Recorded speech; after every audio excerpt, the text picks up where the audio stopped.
SQL చెప్తున్న మాట ప్రకారంగా నీవు వెళ్ళి ప్రకటించు, వారు తిరుగుబాటు చేసినట్లుగా నువ్వు తిరుగుబాటు చేయదు అని చెప్తున్న దేవుడు. మరి నీ సంగతి, నా సంగతి, మన సంగతి ఏంటి?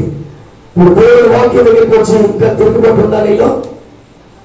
దేవుడి దగ్గరికి వచ్చిన తర్వాత నీవు తిరుగుబాటు తత్వం కలిగిన వ్యక్తివేనా? ఎవరైనా ఏదైనా ఉంటే రోషమా, ఎవరైనా ఏదైనా ఉంటే పౌరుషమా? సహించలేకపోతున్నావా, నేర్చుకోలేకపోతున్నావా? మరి ఈ రోజున ఈ వాక్యం ఉంటున్న మనము ఎలా ఉండాలి? ఎదుటి వారు ఏదైనా మాట్లాడే దానికి నేను తిరుగుబాటు చేసే వ్యక్తిగా ఉండడానికి వెళ్ళలేదు. దేవుని స్తోత్రం. అలా తిరుగుబాటు చేస్తే దేవుని ఆజ్ఞ ఏమైపోతుంది, దేవుని మాట ఏమైపోతుంది ఆలోచన చేసుకోండి. అలా తిరుగుబాటు చేస్తే రోజుకే గొడవే. ఎక్కడ బతుకుతాం? తిరుగుబాటు మనసు ఉంటే రాత్రి దాన్ని తీసి కప్పెట్టండి.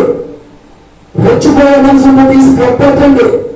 పౌరుష రోషాల నామలు కప్పెట్టండి.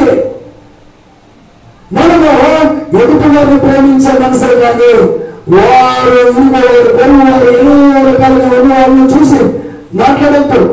అందరూ అలా లేరు, కొందరైతే ఉన్నారు. అయితే మనమైతే ప్రేమ కలిగి మాత్రమే ఉండాలి. ఎవరు ఏమన్నప్పటికీ కూడా మనం చాలా జాగ్రత్తగా ప్రేమను చూపిస్తున్నందుకు సాగాలి తప్ప వాళ్ళు తిరుగుబాటు చేసిన వాళ్ళు ఉన్నారు కదా, అలా మనం ఉండడానికి వీల్లేదు. దేవుని స్తోత్రం. అయితే నువ్వేం చేయాలి? ఇదిగో నేను ఇచ్చిన గ్రంథాలను తిను, వాక్యము నేర్చుకో, వాక్యములో ఉండు, వాక్యము నీలో ఉండాలి. ఆ వాక్య ప్రకారంగా జీవిస్తే మనిషిలాగా బ్రతకడానికి అవకాశం ఉంటుంది.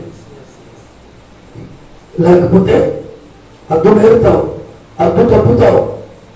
ఏంటి మన ఇష్టం ఏడు పని చేస్తుంది, నీ మనసు నీకే చుట్టూ వెళ్ళిపోద్ది, తిరుగుబాటు అయిపోద్ది, నీ ఇష్టం వచ్చినట్టు నడుస్తావు. కానీ ఎప్పుడైతే వాక్యము ఈ వాక్యాన్ని మనము పరిపూర్ణంగా పొందుకుంటామో అందరి దగ్గర ఓకే ఖచ్చితంగా నిలబడతాం. ఎందుకంటే మమ్మల్ని ఎంతమంది తిరుగుబాటు చేస్తారు. పత్రిక ఇస్తే నష్టం ఏంటి? దాంట్లో దేవుని మాటలు ఉన్నాయి.